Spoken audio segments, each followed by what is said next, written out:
Who wouldn't want a free trip to Las Vegas? We know we would. Vegas, baby, Vegas! But we can't win our own contests. So for 3 chances a day to qualify for a free trip to Las Vegas, listen all day to 97.3 The Fan.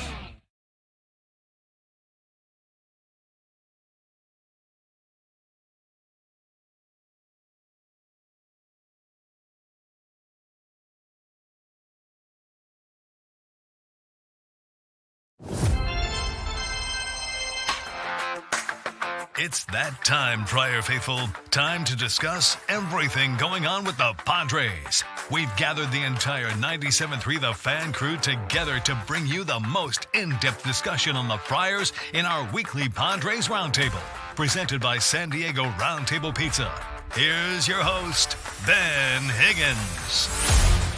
Welcome in to another commercial-free hour. It's our 97.3 The Fan Padres Roundtable presented by San Diego Roundtable Pizza. And I just want to start, before I introduce everybody, by thanking AJ Preller for always keeping it interesting and giving us stuff to talk about all the time. Welcome in. To my left, I've got Chris Ello from Gwyn and Chris in the afternoon. Good morning, Chris. Hey, Ben. I've got Craig Elston from Annie and Elston. Hello, Craig. Great to be here. I've got my co-host, Stephen Woods. We just finished a 4-hour show. Hi, Woodsy. It's good to see you, buddy. Tony Gwyn is back from the road trip and looks like safe and sound after a good 4-2 trip for the Padres. Hi, Tony. Good morning, gentlemen. And we've got And Annie ladies. Halbron across from me from Annie and Elston in the middays. Good morning. So let's see. Since we last spoke on a Thursday, the Padres pulled off an incredible blockbuster trade in May, adding Luis Arraez. We've all had a chance to now absorb the first few games of Luis Arraez. I'm just going to kind of open the floor here to early impressions and whether or not you feel like Luis Arraez is going to be a difference maker, whether he increases the Padres' chances significantly to make the postseason now at the end of the year. Essentially, Chris, was this move worth it for the San Diego Padres to make now? I'm so happy they made this move. I've already forgotten the names of the prospects they parted with, just because I'm so excited that he's here. You said that about Cease last every week. time. You just- What? You remember Have prospects amnesia. from any deal. Actually, you're right. I don't. So He said it last week. I'm not a big prospect schmospects as far as I'm concerned. Give me some guys who can play ball. Right now. That's right. To me, it's interesting because Tony and I have talked about Luis Arraez for 3 years now, before we ever even thought he had a chance to become a Padre, and just how much we love watching him hit and watch him play baseball. He's a throwback, to the time when batting average mattered and putting your bat on the ball mattered and hitting line drives all over the place. So I'm just looking forward to him, batting and getting to see him on a daily basis. And I don't think it's going to hurt a ball club to have a guy in the leadoff spot on base most of the time. So I'm excited by this, really am. But, it's a high bar, Craig, to actually increase a team's chances to make the playoffs significantly. So in that perspective, you replace a 250 hitter with a 350 hitter. You're adding 1 hit every 10 at-bats. Is that going to make a difference now for the San Diego Padres? I think the Padres have a lot more of an opportunity, and this is something Annie and I talked about the other day, to score 4 runs more consistently. I don't think they are now all of a sudden the 1998 Yankees or something, but they are a team now that has a much better chance of more consistently getting across that threshold that's usually been the difference between a win or a loss. I still believe this team goes as far as its pitching takes it, but I think its offense now is a lot more consistent than it used to be. Woods, in terms of difference maker on Arraez, your take? Sure is fun to watch, man, and the way that culturally he's fit in and how excited everybody was to get him, and you see how it's like the first guy in a while that's came in and slides right in, and everyone seems to love him, and he seems to love being here. But he is a delight to watch hit, and you watch him and go, "That's why I'm terrible, because I can't do that. I can't. How do you hit that pitch there? How do you hit that pitch down and in? How do you hit that pitch away with authority?" I love the move. I love it. And Saris on our show today made me feel even a lot better when he talked about the prospects that went back and how he did a deeper dive into them and said, "I don't think you're going to miss these guys." I'm going to skip over Tony for a second and go to Annie. Okay, all right. I'm going to give Tony the last word on this one, and I'll last tell you word. why in just a second. But Annie, your first week Luis Arraez impressions. Don't worry. I'm not side worried. art Why are there. you so mad right now? You're so mad. I don't think he solves everything. I absolutely think he improves this team. I think he's a good fit for this team. They need a guy on base that hitters behind him can drive him in, add another run to the board. He can drive other people in. I'm also looking forward to, because everything I've heard about him, he plays with joy. He plays with passion. He's a great teammate. So I'm also looking forward to just how he fits in this clubhouse. Yeah. Does Luis Arraez remind us here of anybody's family members? Like Craig, your brother, maybe, or Woods, your mom, Marcia. Does he remind My you? son, actually, my of 6-year-old. any, Other than that, any no. family members that are on the panel here? No, Tony. I mean, obviously, you got to spend the last few days watching him up close, getting to know him probably a little bit on the road trip. The comparisons are being made a lot between Luis Arraez and your dad. I think they're a little unfair, of course. You can't really compare anyone to Tony Gwyn, but in terms of, ball players today, don't know that you're going to make, find anyone else who does it more like your dad did it than Luis Arraez is doing it right now. It's definitely unfair to Luis. I think that's pretty obvious.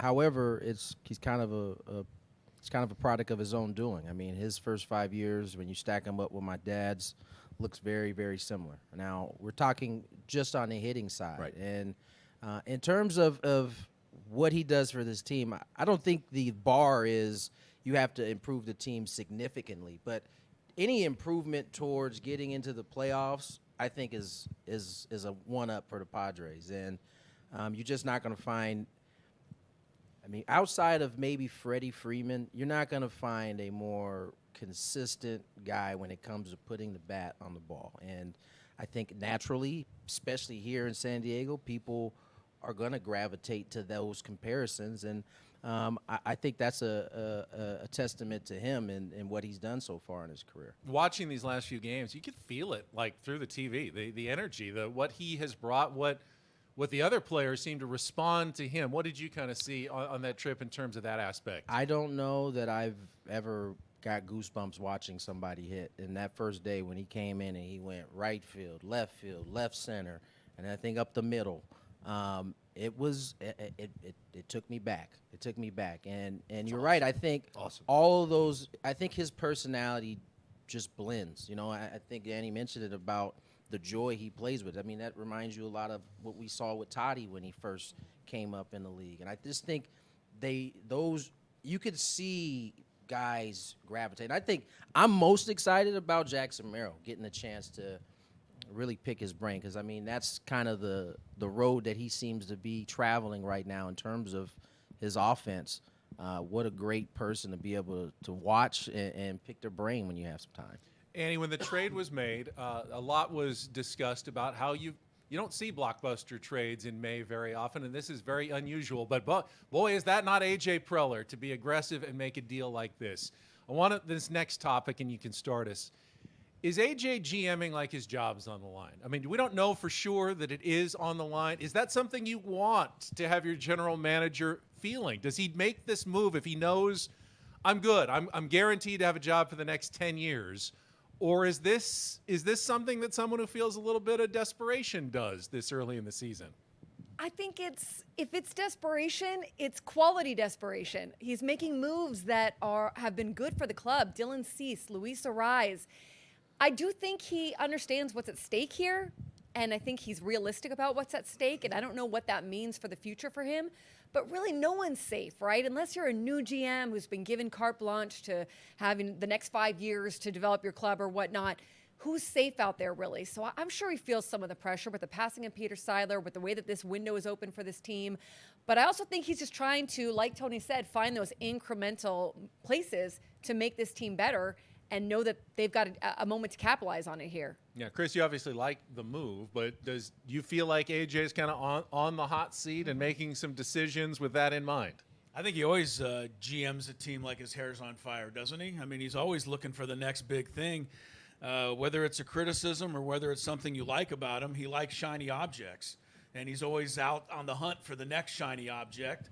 And this one is Luis Arraez. So, I agree with Annie. I think he's got to have a certain amount of pressure with the ownership situation and the fact that the window's open now.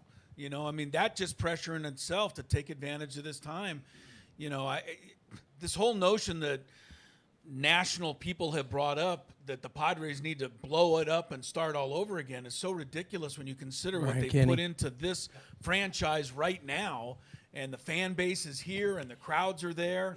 they got to win now. This is their chance, and I think he's given them the best chance. Craig, in the context of the move, it's become very clear that while not said, the Padres are trying to reset the luxury tax. So in some ways, AJ may be GMing for his job, but he's got at least one handcuff on in terms of payroll this season. So, to keep the salary level down by getting the Marlins to pay for this year makes a big difference for him and the club right now. Yeah, I mean, I look at, what's he doing different? Trading 3 or 4 minor leaguers for a couple of years of established control of a quality major league player. That's just the MO of AJ Preller. That's what he's done for years and years, and he does that with the belief that he'll be there, that he'll continue to restock the farm system, and that whatever you have now, 2 years from now, you'll have another Dylan Head and another Martorella and another, Marcy that you're going to be able to trade. Who were those guys you just mentioned? Were those the prospects? Those were. You've already forgotten them. Those were the guys. But what's different in this deal was the money. I mean, essentially, pick which one of the guys that Elo forgot. They sold that guy for cash in this deal. It's basically a 3-for-1 deal for Arraez and a player sold for cash, and that brought Arraez's deal down to the major league minimum. So that's different. That's indicative of a front office that's saying, AJ, you don't get to spend willy-nilly. And by the way, the last time he did that, he spent $12 million on Matt Carpenter. Like, maybe it's better for him to work with a couple of financial guardrails. Woods, we've always had an interesting relationship with AJ and the conversations we've had with him over the years. You sense anything different about him at all this year? No, from the AJ of the past? actually, he sounded, when we had him on the other day, he sounded more confident, really, than he's ever been. I mean, when you spend the money that he spent last offseason, he was happy, but there's also a sense of dread. Like, this has to work. This year, I think he's GM'd his ass off from the whole start of the season. I mean, look at a small addition like Donovan Solano that really wasn't on anybody's radar. He looks fantastic so far, and so these moves are going to help this team. I've been critical of AJ Preller. I think we all have at times. This year, all I can do is look at what he's done recently, and what have you done for me lately? Well, Dylan Cease, Luis Arraez, Donovan Solano, so far so good. The way that we're wired, though, is, all right, what's next? What's next? Who's next? Because we need a pitcher. We need a pitcher. Bullpen arm's not going to hurt anybody, but that's not exclusive to the San Diego Padres. It's every team. So I'm really impressed with what he's done so far this year. Tony, where does the reality lie between rockstar GM and irresponsible, total idiot? Where's the reality of AJ Preller here after 10 years? I think it's probably somewhere in the Yeah. middle. I think as things often end up somewhere in the middle. I just think AJ hasn't changed one bit to me. I think he has done these type of moves from the first day he got here till now, and the only difference is we know a little bit more. The outside knows a little bit more about what's happening than they did in the beginning. I think AJ has done a good job. You can make the argument in each of the last 4 years of putting the Padres in position to go out and win. Now, they didn't take care of it on the field, and I'm sure there were other things that were having an effect on how they played the last year. But Like what? Well, I mean, if you really want to get into it, clearly there was some disconnect between, team, GM, ownership. There was some disconnect there somehow. Manager. So all I know is that each and every year when the roster was finished, as a fan looking at it objectively, you're like, oh, this team's got a good chance to have some success. And what's been impressive this year is he's had to subtract, and those subtractions have ended up being additions because you've been able to add in places that maybe you were lacking depth before.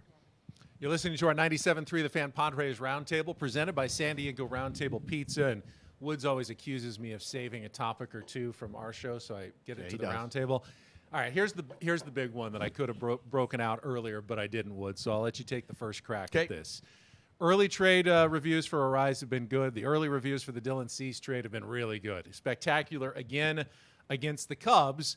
Now what happens? He's got the rest of this year and next year that the Padres have him under control.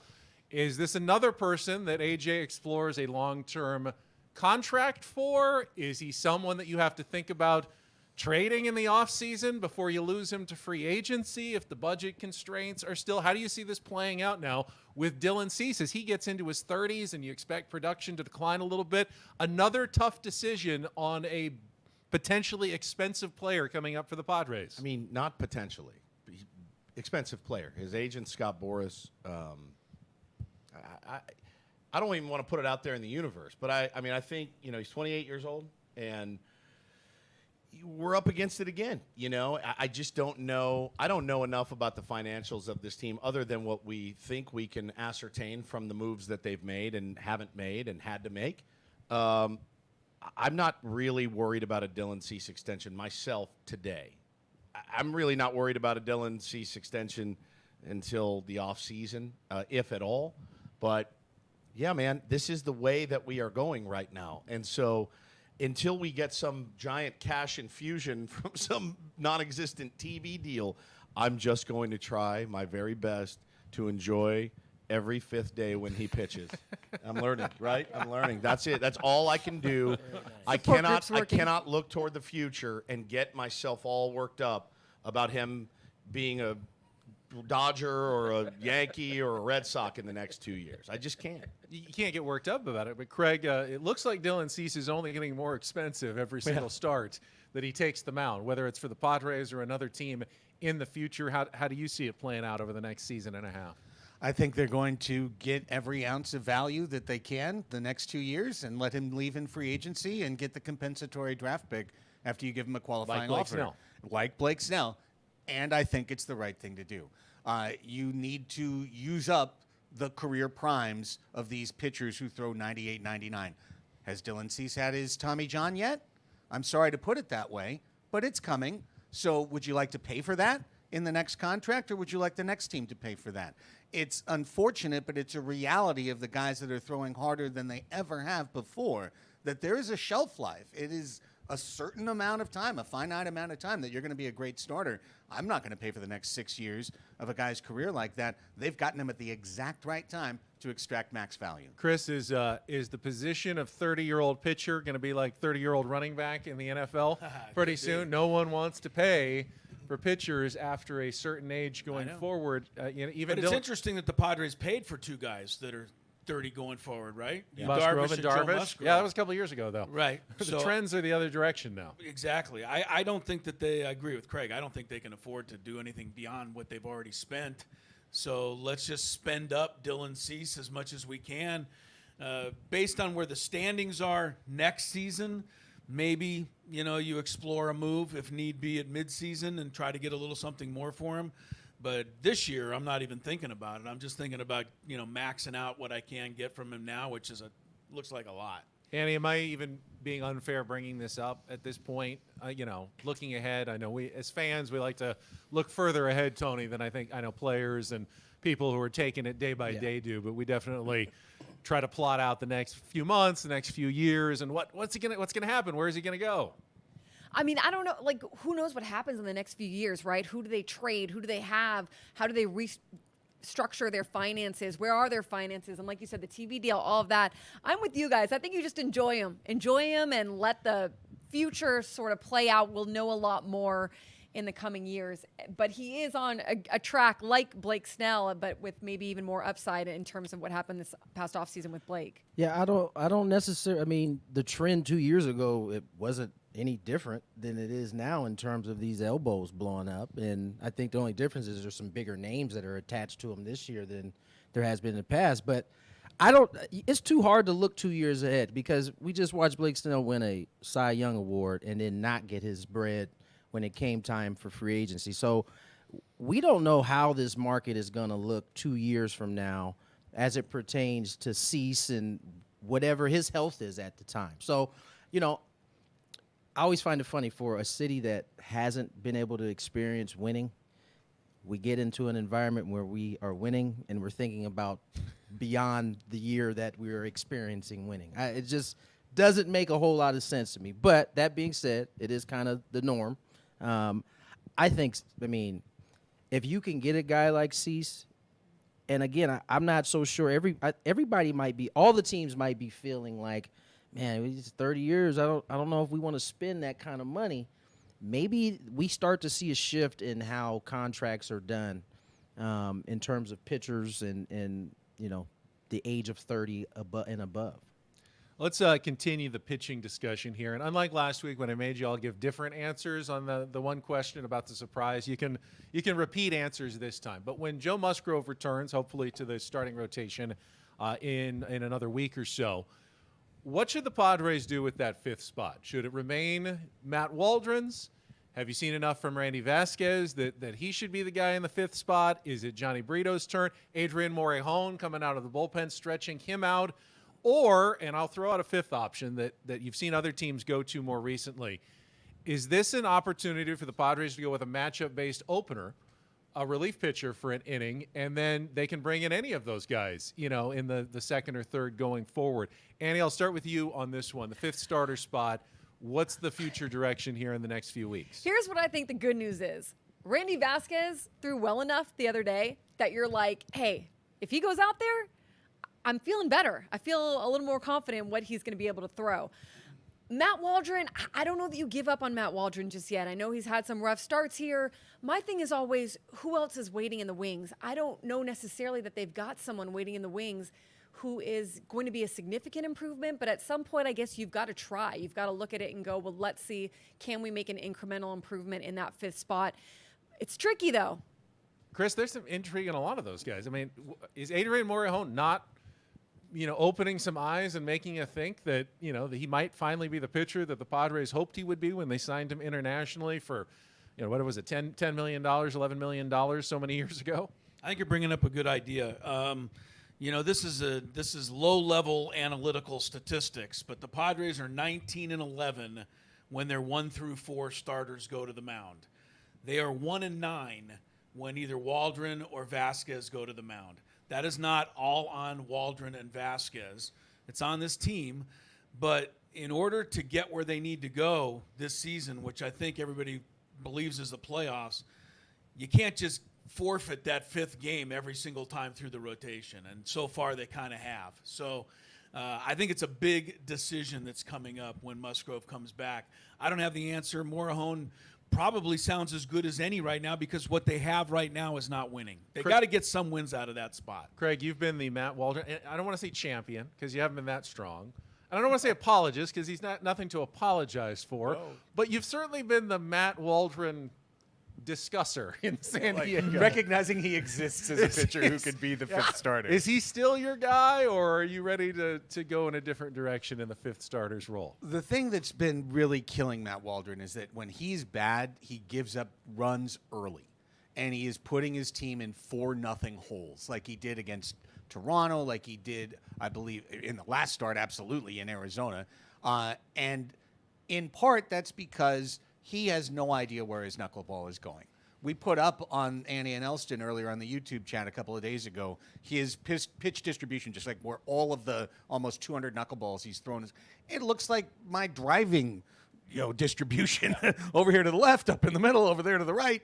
He has no idea where he can control the pitch. The problem is his other pitchers are below average major league pitches, and he's throwing them about 65% of the time. The idealized Matt Waldron would throw his knuckleball 65% of the time, but he doesn't have the control and command, and his catchers are having a hard time corralling it as well. This is a long-winded way of saying, first off, I question your premise because I don't know that Joe Musgrove is back in 10 days. That's what the Padres are saying. I think that we're going to have 2 open spots for a while, and I think Waldron and Vasquez are going to be there for a while. My next guy up is Major. He's throwing 97 with control in Double-A.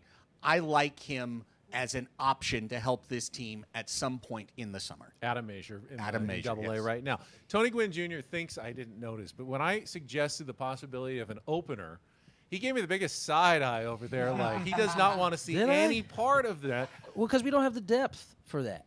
We don't have the depth to taxi in a guy for an opener, then the bullpen cover that day. Especially when you consider the bullpen's already covering the fifth day though for the Padres. Essentially, this doesn't change it much. What I'm suggesting. Let me just defend my little argument here. Go ahead. You look at who you're facing that day and who's their top 3 hitters in their lineup, and you pick the guy in the first inning, whether it's De Los Santos or Peralta or Kolek or whoever that you want to face those first 3 guys, and then you go with your Waldron or your Brito, Who is that, whoever though? is going. Because it isn't going after to be that. De Los Santos. It certainly isn't going to be Peralta. Those are both guys they're using at the back end. So who is that guy? Estrada, maybe. It could be a lot of guys. Estrada's rounding himself into Matsui, be a maybe possible different back role. end I don't arm know. too. I'm trying to think outside the box. No, here. I hear you. Good luck here, I Ben. don't I've think been trying this for a couple of years myself. You're not going to get it. I don't think we have the depth The horses. to be able to pull that off on a consistent basis. Like where you're every fifth day, it's basically a bullpen day.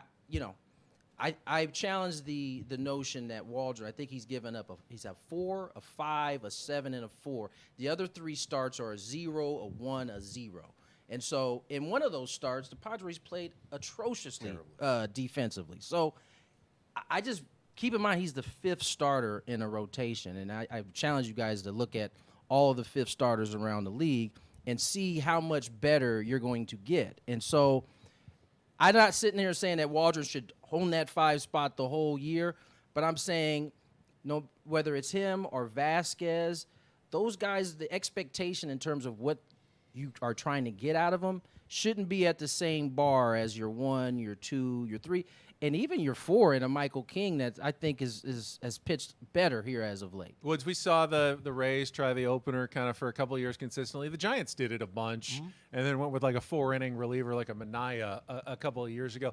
Is that just an idea is petering out in baseball? Is that a real thing anymore? I mean, if you have to ask the question every roundtable who your 5th starter should be, do we have the right 5th starter? I don't know. I think the notion is no matter who's there, you're going to be having that conversation. Correct. Yeah. I just, again, the horses to get it done, it always makes me nervous. It also makes me nervous when Waldron or anybody goes out and gives up a 4 spot in the 1st. And, Schultz has let his guys wear it a little bit, and it's out of necessity. You have to do it. It's the worst feeling, I would imagine, as a manager to go, all right. I mean, we cannot ruin this bullpen chasing this game today. We just can't do it. We don't have the depth to get there. And we saw how we kind of ran out of fresh arms this week even, as well as they did play. And I just don't know the answer to that question. I'm a tinkerer, though. So I would absolutely let Adrien Morejon, let's go. Like, you have some of the most electric stuff on the staff. I have heard from many, many people, our friends at Mad Friars, across the board, he's probably a better fit as a starting pitcher. Why not give him a look? What's the reasoning behind it? Career long is 3 innings. 3 His innings, entire right? career long for innings in a season is, I think, 35. Right. I don't know if he has the physical stamina to do Not it. only that, the biggest question mark on Adrien has been health. And You don't want to get him hurt. he is pitching Lights out. fantastic right now. Don't mess with it, maybe? I don't think you mess with it right now Yeah, until it's fair. it's a necessity to move him out of that spot. Yeah. He's throwing the ball as well as I can remember him throwing Sure. it in a Padre uniform right now. No doubt. Let's get into a little baseball strategy talk here on our 97.3 The Fan Padres Roundtable. It's presented by San Diego Roundtable Pizza. And I will start by saying that I don't know as much as Mike Schilt does. I'll never know as much as Mike Schilt does about baseball. But I did have a first guess couple of moments. He continues to pull Jurickson Profar out for defensive purposes, sometimes putting in a Zokar. Earlier this week, it was Merrill that took his spot in the lineup in close games, and it may have come back to burn him against the Cubs when the Cubs tied the game and Jurickson Profar's spot came out of the lineup with guys on. He's been your best hitter so far, and not that Jackson Merrill can't get the job done, but you didn't have Jurickson as an option anymore. Annie, is Mike Schilt being a little too aggressive with those defensive switches at the end of the game? Should he just stick with Jurickson like you stick with Manny, like you stick with Tatis an entire game, and just let him finish You're out talking games? about Manny and Tatis, though. Well, Jurickson's outperforming both of them at the plate right now this season. Right, but not in the field. Not Never. defensively. Never. But You're talking Jurickson's about defensive Jurickson's not a bad defender. No, I but- mean, but- Tony can speak to more on the but- quality that he sees from Jurickson But to as a say defender. you leave Manny in or you leave Tatis in. I'm just saying you don't take those guys out. Well, yeah, why would you ever take Manny Machado off third base? For anyone. I get it. or get it. Fernando Tatis out of right for anybody. That's Mom, what I'm Dad, saying. you Is done? it a big enough upgrade to be pulling Jurickson Profar's bat out of the game right now? Annie? This was a curious one to me, and I'm sure I'm going to get schooled on it with the defensive replacement. I thought you leave him in. I don't think Jurickson's left field play is to the point where you're like super freaked out about some ball dropping that he couldn't get to. He's not Nelly Cruz out there. You know? I mean, I Right. love Nelly, but I think he does a solid job out there, and he's been so hot for them that to me, I thought you leave it in a close game where you have a chance to put some runs on the board, or it might go to extra innings. You want your guy out there. Not anything against Jackson Merrill, but Mike Schultz does everything with so much intention that there's got to be a reason that he's looking at that and doing that move. I'll ask him tomorrow. I can't wait. I didn't get it either. Did you as a guy that has? Did you get pulled for defensive, or were you the defensive? I came in. I was going in. Exactly. Now you loved it when you got the call. He was going in. Absolutely. And Zokar probably loves it too when he gets the call. But that decision that he made, it feels like a little bit came back to bite him in the rear end. I mean, maybe it did, maybe it didn't. Yeah. Right? I mean, Jerison could have came up there, punched out, or grounded out. We don't know. I think you would like to have the chance, but it's obvious why they take one out and put the other in. I mean, Zokar is a better defender in a ballpark that is a little tricky in those corners. And so this one time you might be able to make the argument that it didn't work out. But most of the time, almost all of the wins, it has worked out. And, if the job is done on the pitching side, we're not having this conversation. And I just find it funny that Jackson Merrill was the thing, and now all of a sudden, like, he ain't good enough. He ain't good enough to get a knock late. But he did come through several times for the Padres already. What happened? Yeah, what happened? Chris, you get as many glares as I do from Tony Gwyn Jr. when you're hosting. I don't know. with My him for I pull hours. my computer screen up so that I don't have to see You're the not glare. getting glare. I hear the glares. No, I don't get glares. Gonna power through. I don't get. I know glares. you kind of agreed with me. On I the, do agree with you. on at least that move on I do. Tuesday. Yeah, on Tuesday, but I agree with you every day. I just think Jurickson needs to stay in the lineup. I don't really see the need to bring a Zokar in. So it's been bugging me all year long. It's not like a Zokar's Tony Gwyn Jr. over here. You know what I mean? That's right. It's If not you're like bringing he's some- TG in to play defense, Right. fine. I'd stay with Jurickson while he's swinging such a hot bat. I would not keep pulling him out of games. I also would stop playing Higashioka as much as they are. I need Luis Campusano's bat in there. And if you're going to take Arraez out for Donovan Solano, like you did the other night, don't take Campusano out the same game for Higashioka. If you want to, get your backups in there, get one in there at a time. Don't get 3 or 4 backups in at a time. That lineup the other night against Imanaga felt like kind of a give-up lineup, and I know that Jurickson almost rescued it in the 8th inning. But if we're gonna get on Mike Schilt a little bit, allow me to do so once in a while. And Wednesday, That ain't it, though. I'm sorry. Imanaga is one of the best pitchers in the league right now. I know. Arraez needed a day, so they gave it to him. And that lineup competed their tail off against Imanaga and almost got him late if it wasn't for, the bullpen not being able to hold it. There are going to be games where you can't, for whatever reason, put your best lineup out there. And these guys are paid money to go out and do the job. And quite frankly, that lineup probably did as good of a job against Imanaga as anybody has all season, considering he had an 0-9. they had about eight hits or something. They battled their tail off. So, criticize him for maybe pulling Profar, but the lineup that day I thought competed their butts off. And I think that's a testament to this team this year and how they go about the business. Craig, I do think Mike Schilt, for better or worse, has a bit of a stubborn streak in him because the very next day on Wednesday, now it was a 3-0 game, but Jurickson's get pulled right out again. Didn't seem to phase him that it happened on Tuesday. Glad he's not on Twitter. Right. Good for you, Michael. Thank goodness. And also he continues to use a bullpen strategy, very Tony La Russa-esque, where he'll bring a guy in to get the last out of one inning, then bring him back as a reliever in that second inning to get another couple of outs. Hasn't been working very well, especially with Enyel De Los Santos. It's hurt him with Yuki Matsui, but doesn't seem to stop him. Is that another strategic area that should be evaluated, at least, by the Padres right now? Well, thank you for dropping that one off to me because Grenade. I had absolutely no problem with him subbing out Profar after his 8th inning at bat, Ben. He hit in the 8th inning. You're like, he took him out too early. For the 9th, they were winning. There was 6 outs to go. Like, I'm allowed to put my defense in. Holy crap. Zokar is better than Profar defensively. Like, period. He is better. I know y'all than acting like Profar. Ozokar is like just off of where Prof is defensively. Yeah, I don't think it's even really close. You think it's a huge difference? He's Yes. significantly Okay. better. Yes. Profar's Big. lost a step. I mean, he's a great hitter blocked. who's hitting well. Jerkson's Yeah, blocking you. I know. I just don't want to get blocked again. Just so. take a look at the metrics. Oh, that's right. I Trust forgot me. about that. But Good now. yeah, but Credit I to will. Zokar then too for separating himself there. Yeah, there you go. It's not that Jerks is bad. It's that Jose's just so much Okay, better. okay. But thank you.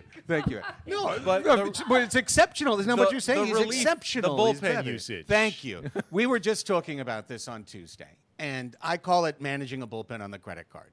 You've got your 7th inning guy, De Los Santos, but you know what? I kind of want to spend a little of that in the 6th because I'm wobbling a little bit. So I'm going to bring him over the line and try and bring him back in the 7th. Uh-oh, that didn't work. So you Now don't I'm think going to side-eyeing you this. No, time. no, I know. I'm good. I'm good. now I'm going to bring my 8th inning guy in the 7th. I'm going to bring in my 9th inning guy in the 8th.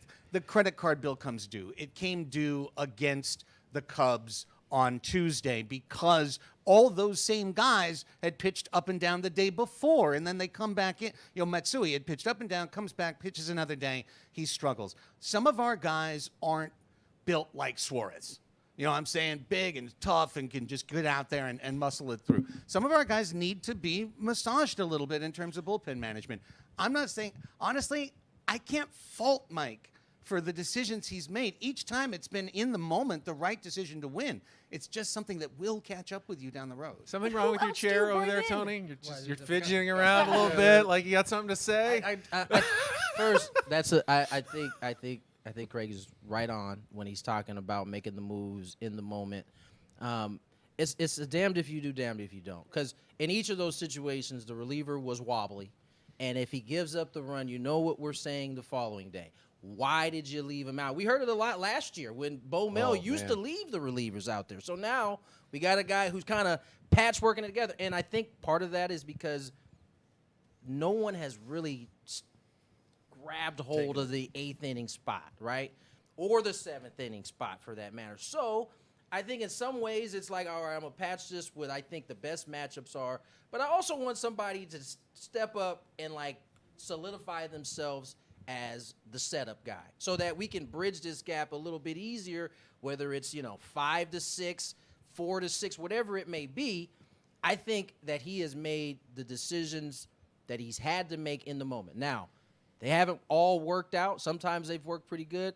Sometimes the bullpen's been like lights out. And then other times, I think Greg's also onto something. There are a few guys that may not be back-to-back guys. But the problem is when no one has actually stepped up and grabbed a hold of something, you kind of have to use some of them back-to-back because you're worried that they might not be able to get through some of the trouble that they're in. Annie, you were going to jump in there. I want to No, give you a just- chance. And De Los Santos also went up and down 3 times with no issue. The 3 times before that, he allowed only a base hit, and that was it. So to me, it's more the bullpen has just been streaky, and they're still trying to figure it out versus almost strategic kind of things that are happening. I don't think he gives up those home runs. I don't think he gives up those home runs if Profar's still in left field. I think that's really boils down to of why you've seen the patchwork is because when it's right as it seems like someone's catching a heater in terms of whether it be De La Rosa or Peralta, they'll have a bad outing. And so it kind of resets the clock a little bit in terms of the trust and who I want to bring out there. But I can understand why clean innings are preferable for a reliever. You come out of the bullpen, no one's on base. Anyone who's put on there, you did it yourself. You kind of have that responsibility to come in the middle of the inning, then have to sit down, which is a little unusual, then come back. I mean, Baseball's that's adding it's not clean though. It's not- adding to it's already hard, and you're making it even harder. It's not clean. It's messy. It's really messy, and there are jams that you get yourself into sometimes through no fault of your own. Ball goes through a guy's legs. It's like, all right, got to figure out how to get a grounder out of this one. It's just not a clean game, and to be able to go to Twitter or go to the airwaves after the fact and go, clearly, Kolek was the right call there. No. You don't know anything. Really. Like it's the idea that everything has to be like perfectly manicured for Correct. everybody, because that's the same thing. I mean, you bring a guy in off the bench to pitch it.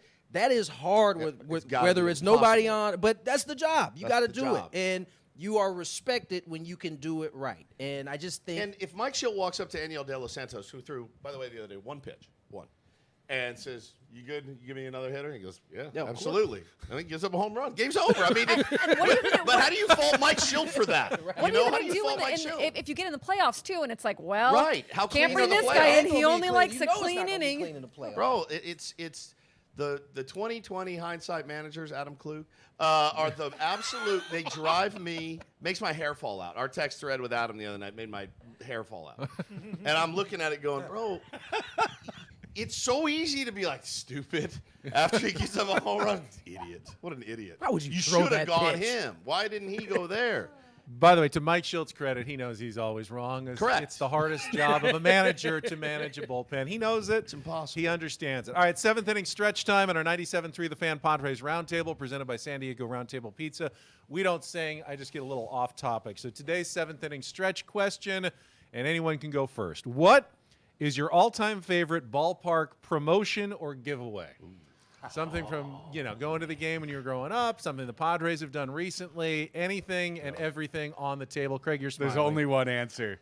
Eric Owens' dirty T-shirt, Oh, guys. my Come on. oh my God. Eric Owens, the only time in history that a team has given out a pre-dirty shirt that you can never clean. That was a legit one. For a player That that was a wasn't even a legit one. starter on the team most of the Eric time. Owens' dirty T-shirt. That night. was a legit one. I got it. And by the way, Eric Owens, who dove on plays that Tony Gwyn Jr. would have never dove on Right. any of those plays because he would have been camped under it You to know. make the catch. Evo loved to die. Yes, he did. That uniform Loved dirty. to die.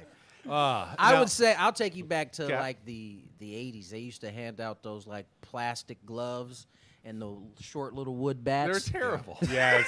I used to love those. Now they would never give out one of those wood bats nowadays, but no. that was like Too one of the best dangerous. ones. Yeah, exactly. Any bobblehead people here? What's Annie? What's your favorite promotional? I do love the night? bobbleheads, and I don't have a good memory for this. I know there's going to be one like that a fan comes up with off when we get off the air that I'll be like, yes, that one.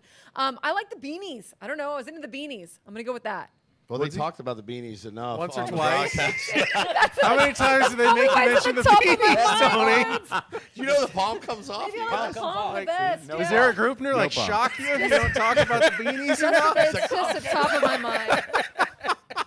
Hey, it's a nice beanie. It is I a don't know It what is a you're nice talking beanie. about. It's wearing his There you beanie. go, It's a yeah. very It's nice very, beanie. Big fan of the straw hats too. Straw hats? I can't Yeah. wear them, so I look awful in them. I like the poncho from our first pitch night, the 97.3 The Fan. good one. Poncho is incredible. My kids love the bobbleheads. Those have been amazing. Collecting those has been like a thing we do as a family, so that's been pretty special. That's awesome. Chris, did they even growing give things up- up when you were growing up? Yeah, growing up, Dodgers. Sand. Yes, a Just lot of a things. handful of sand when you walk in the door. Here's your sand. It was a while sir. ago. No, I used to get a kick out of Dodgers helmet weekend. It was such a big deal that they did it Friday, Saturday, and Sunday.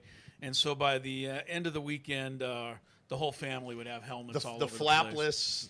Yes, Yeah, the yeah. plastic, completely plastic, Amazing. with a little little plastic thing device inside. The brown adjusted. Remember those And the things? little I points that would definitely stick into remember your those head. Yeah. Oh, that those hurts. points. Yeah. Yeah, it didn't feel good. No, it was really painful. I Yeah. had about 60 Dodger ones of those as a kid. So. Those I'll are say crazy. helmet If you weekend. actually got hit in the head with Oh, one it of would those have helmets done in the ball, absolutely you no would have bleed. pierced your skull. Right. Yeah. Wooden bats. You were Six in little more daggers danger in wearing there. one than you were if you weren't wearing What a it. Now, time. Benny, you're not a collector. Just so Woods knows, so- I don't collect stuff. I do wear my my Joe Musgrove bucket hat to walk the dog. That's but nice. good I'm one. going. I don't want a collectible. Dollar hot dog night is always my Legit. favorite There you go. promotion. Legit. I love Or dollar how- hot dog. we night. haven't had it any longer, Yeah. but if you too bad you weren't around for 10-cent beer night. Oh, the in disco demolition night. and disco demolition night. That turned out to That be. was- that worked Neither out. of those turned out too well.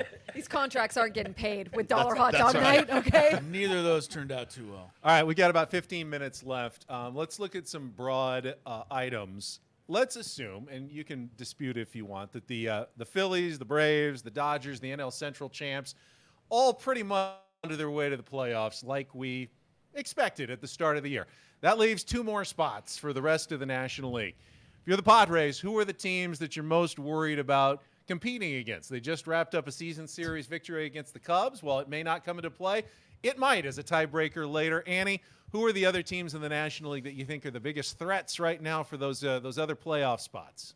Who did you name already? Well, let's see. The Phillies, the Braves, Phillies. the Dodgers, and the NL Central champ. Could be the Cubs, could be the Brewers. They're both tied for the lead right now. The other could be one of the teams you're worried about. The Padres are currently tied with the Mets and Nationals Yeah, for I saw that the third Nationals. wild card spot. Very early to look at standings, but you can look and see who's been playing well and who you think is going to be a threat later in the season. Well, I think the Cubs are still going to hang in there for sure, and I think they're going to get hotter as the summer goes on, and so I think that they're still going to be a threat for sure. They're going to be in the race, but also the Brewers. The Brewers lost so many people, and they're still playing pretty well, and they are a team that has historically, obviously knows how to win, knows how to get in the postseason. So I wouldn't count them out either. Chris, who are you kind of watching early in the season in the National League? It's too early, but I think everybody's still in play except for the Rockies and the Marlins, honestly. I mean, I think the Diamondbacks are still in play. I agree with I was going to say the Diamondbacks, too. They The need to get healthy. The Reds, I think, are still in play, although they really need to get healthy. This isn't what you're looking for, but my answer to who would I be most worried about over the next 120 games would be the Padres, honestly.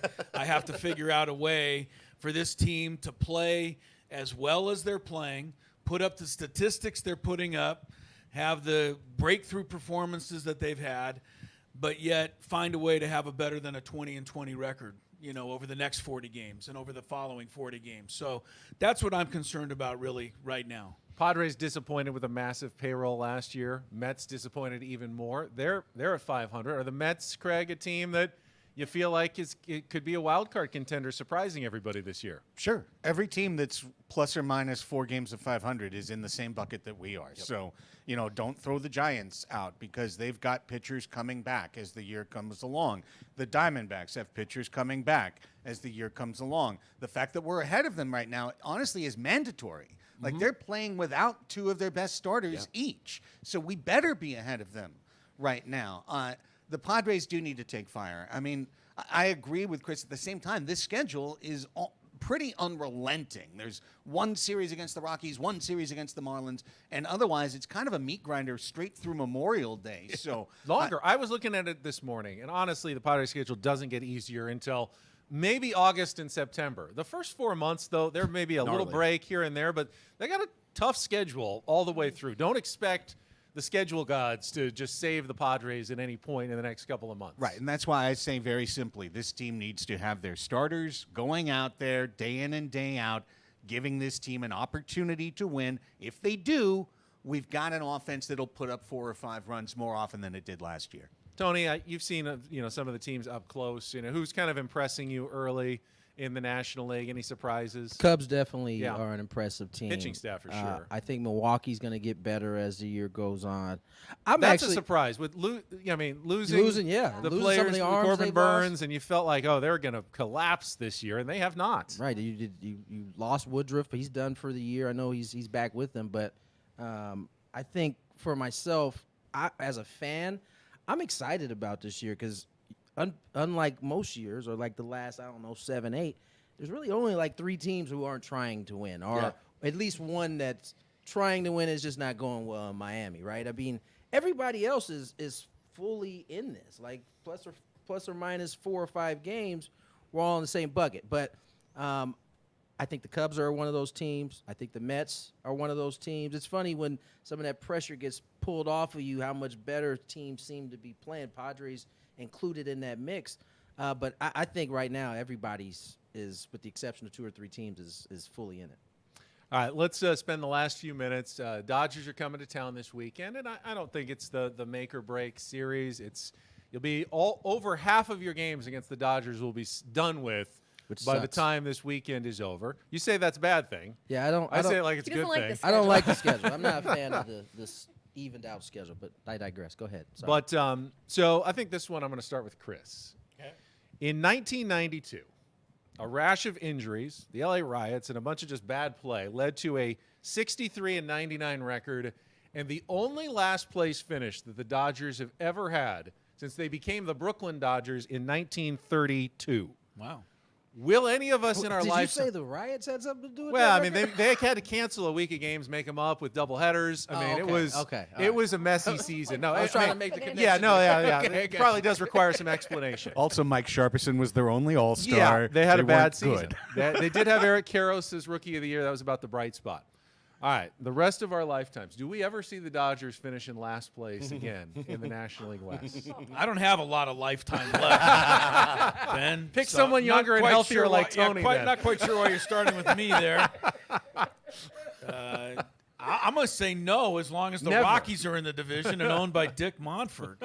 I mean, I think they got last place locked up for the foreseeable future. So It's pretty crazy, though. I mean, you don't really That is see the amazing. Dodgers, Craig, dropping off as a threat to the Padres anytime soon. And by soon, I mean 5 years, 10 years, 15 years. I mean, they're going to be a threat in the NL West for the unforeseeable future. Well, I'm really thinking about, am I eating enough healthy fats? Am I doing the things that I need to do properly? Because I am going to say that I do believe in my lifetime we will see the Dodgers finish in last place sometime in the 2030s when they're paying like $120 million to Shohei and Freddie and Mookie, And they're not and they're even on the all team. retired like at the same time. That's what I'm hoping that eventually the House of Cards falls in. So they can field a AAA team and still finish ahead of the Rockies. Oh yeah. well, maybe Monfort will sell in the next 15 years. So I'm just saying I'd like to live into my 70s and 80s, and at some point Give it a shot. they'll lose. Yeah. I know it's not devil magic, Tony. They have some smart decision makers. They've made good investments. They got a good TV contract, a lot of money. It all comes together to look like a very well-run organization. Is there like a secret sauce, though, that you've seen before with that organization? Having been in there for a few years, the thing they do that they do better than everybody else is they draft and they develop. And then, the bonuses is having ownership that can have the type of money that is willing to go out and spend. But, all the way into the 90s, they have always developed, and they have really good coaches over there. And, now with the technology and things, that's only been enhanced. So to answer your question, though, I do think at some point in my lifetime I will see them in the cellar. I don't know when that'll be, but it's just inevitably You think so? you're gonna have a bad streak. They had one in '92. They had a little bad streak there. I think then towards the end of McCourt's It took reign, bad it kind of ownership. got It bad took there. a lot so of injuries. It's It took a lot. in there somewhere. We just gotta wait and see when it happens. I know Woodsy doesn't care. As long as they don't win a World Series. You don't mind if they win 107 games. Means nothing to me. They're really, really good regular season team and have been for a long time. And if that's what you want to hang your hat on, cool. The Bills were a really good team too, but nobody ever talks about it. Great team. Jim Kelly. They did get a amazing. 30 for 30 though. They did get a 30 for 30. No, look, I'm in the way I look at this series coming up this weekend. I looked at the pitching matchups and I went, "There's two beatable guys for sure. James Paxton and Walker Buehler, absolutely beatable, no question." Now, can you stop the offensive juggernaut that is the top of that order, that is now the bottom of that order, that is Andy middle of that Andy order. Paez and the new kid that comes up, and he looks like he's been there 10 years. Draft and develop. Right? I watched him the other night. I flipped on the game, and I went, God bless, he looks like a ball player, man. And they're a complete team. They have issues, too, though. They have bullpen issues. Joe Kelly's out, which is great. Closer's out. Phillips is out, Phillips is out. So, listen, we've played them tough this year. That's all I care about. Play them tough. Don't be pushed around in your house by them this weekend. And go out and beat James Paxton and Walker Buehler. You absolutely can do it. Play like you played 100%. this weekend. Yep. You have to start there first. Play clean. Play clean. Get good starting, pitching, and then if the Padres do that, they got a chance to win, No as doubt. they did when they went to LA. Mm-hmm. Dodgers are also playing good baseball right now. Anna, you didn't sound off. Last place in your lifetime. I mean, it's hard, Ben, because I'm like 26, and Right, so right. the rest of my life is You have so far many away, years. You know? You're asking me to look into the 22nd Right. century. I don't think I'm going to see them in last place. Maybe third. Maybe I'll put them in third. But I don't know. Maybe fourth. I don't know that I'm going to see them in the cellar in my lifetime. But who knows? Stranger things have happened. And I agree with you guys. Go out there, play hard this weekend, play competitive, and I think it'll be good games, really good games this Hope weekend. so. Does it bother everybody when there's a lot of Dodgers fans at Petco Park? I know they're making a push to give the home field advantage I think this I'm weekend. just numb to it. Numb I, to it. Are I you? mean, since I've been going to Dodger games as a little boy, there's always been a bunch of Dodger fans here. And I don't know that it's more than it used to be by any shot. I don't know. I don't pay as much attention to it anymore, other than when I look to my left or right and there's fisticuffs going off, in We one of the may areas. we may actually play better because we play better on the road. That's a good so point, let's Woods. fill up Petco Park with Dodger fans this weekend, and then they'll think they're on the road. Create that road and field we'll advantage. get those dubs because they have not played well at home at all. So I'm just piggyback what Tony said. I really would like. I don't care if there's Dodger fans and Padre fans. I wish the people could just watch the game, though. I mean, some of the stuff that's happening in the stands, not just at Petco Park, but around sports.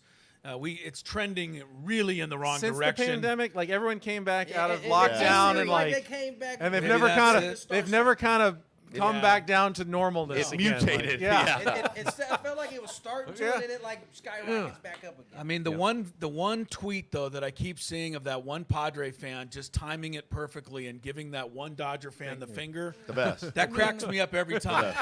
But we can do that and keep away from the actual fisticuffs. It really. That guy just had a It would baby, be by the way. nice. Got married and had a baby. I know. Yeah, I Oh, follow yeah, him on the guy social who media. does Yeah, yeah, guy's great. Shout out Funny to video. the bird dropper, Name's Matt. That is a funny video. Shout out, Matt. bird flipper. Craig, you've seen it on both sides, growing up there and now down here. Yes, all the Padre fans in Dodger Stadium. Is that what There's you're more. referring There's to? more. there's Right, more now. Tony? There's more far than more there than used it to be. used to be. For Oh, sure. yeah. Yeah. I just say from the press box, it's not a big deal. From the stands, it stinks, and that's where I watch the games, and it's not always unsafe. It's just a bummer. That's it for us. For Annie, for Tony, for Woodsy, for Craig, for Chris. I'm Ben. Thanks for joining us on our 97.3 The Fan Padres Roundtable, presented by San Diego Roundtable Pizza, which we are now going to go and enjoy. We'll talk to you next week right here on San Diego's #1 sports station, 97.3 The Fan. So long, everybody.